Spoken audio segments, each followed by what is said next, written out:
et OK. Ici en haut, vous voyez bien que la table a été nommée.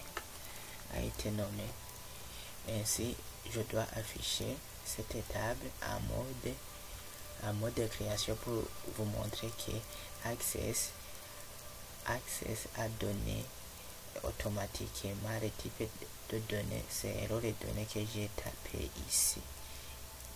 Donc je ferme cette table. Pour fermer cette table, vous cliquez sur la fenêtre qui se trouve à droite. Donc pour afficher cette table en mode de création, vous pouvez la sélectionner et puis vous faites un clic droit, afficher en mode de création. Donc Access a donné numéro auto puisque ce sont des nombres qui se sont succédés de 1, 2, 3. On n'a pas effacé quelque chose ou bien sauté quelque chose. Le nom pour la donnée texte court puisque j'ai écrit les lettres BD et RP SX. C'est pourquoi il a nommé directement les champs.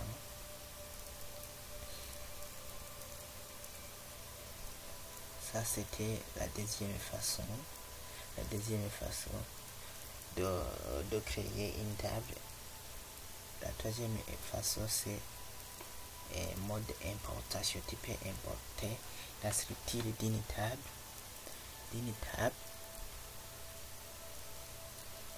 Donc tu fermes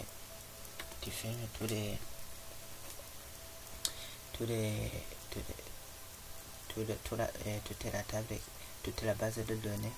Par exemple, je peux ouvrir cette base de données qui s'appelle BD test. Si je ferme cela,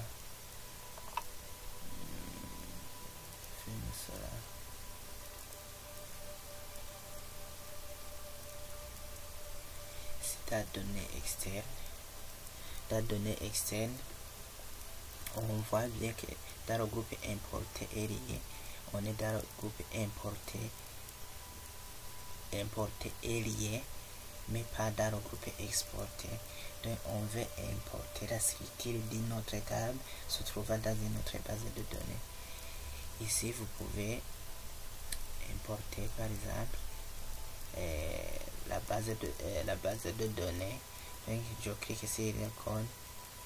Si l'icône montre la base de données Access,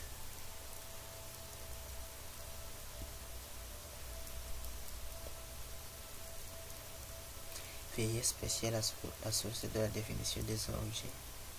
Donc tu peux définir la source où se trouvent les données que tu veux importer. Les données que tu veux importer se trouvent dans École. Donc tu fais un cercle pour sélectionner. Donc je vais importer la structure d'une table qui se trouve dans BD École. Et puis je fais ouvrir.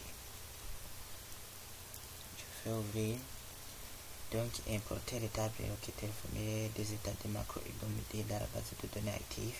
Donc la base de données qui est active, c'est base BD test. Donc je fais OK.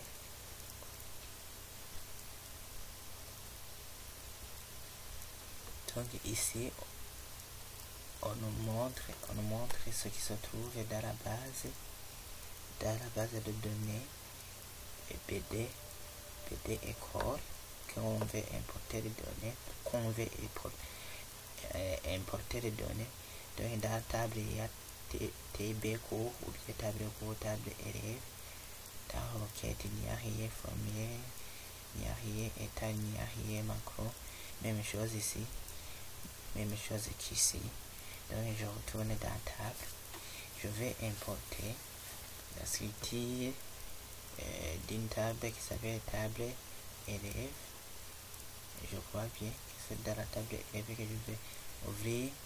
je fais OK. Tu peux faire enregistrement des étapes de tu de faire pour importer les données. Je peux faire enregistrer et je reste et je peux rester et je peux laisser je peux laisser le nom qu'on m'a proposé importation BD école et je fais enregistrer l'importation. Ici nous sommes dans la base BD test, donc je vais ouvrir la base de données qui s'appelle TB élève et je dois voir quelque chose qui est semblable comme cela que je viens de faire. Et aussi je peux apporter le document qui était dans l'école où je reste comme cela. Je peux apporter quelque chose. Je fais BD école. Oui.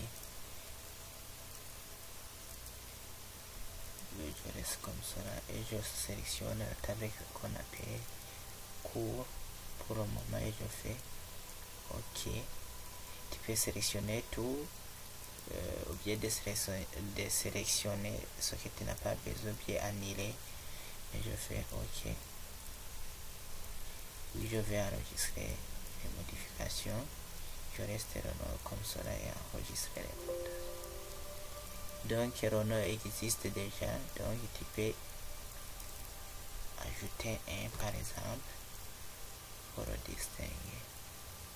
Et la table de cours, elle est ici, je viens de l'importer. Donc tu peux importer la structure d'une table. Mais si je sais qu'on peut apporter aussi la structure de données se trouvant dans Excel. Je ne sais pas si là le document en Excel. Donc si cette machine, s'il n'y a pas de document en Excel, ça ne va pas marcher. Mais tu peux aussi importer la structure de données se trouvant dans Excel. C'est facile. Donc merci. À la prochaine.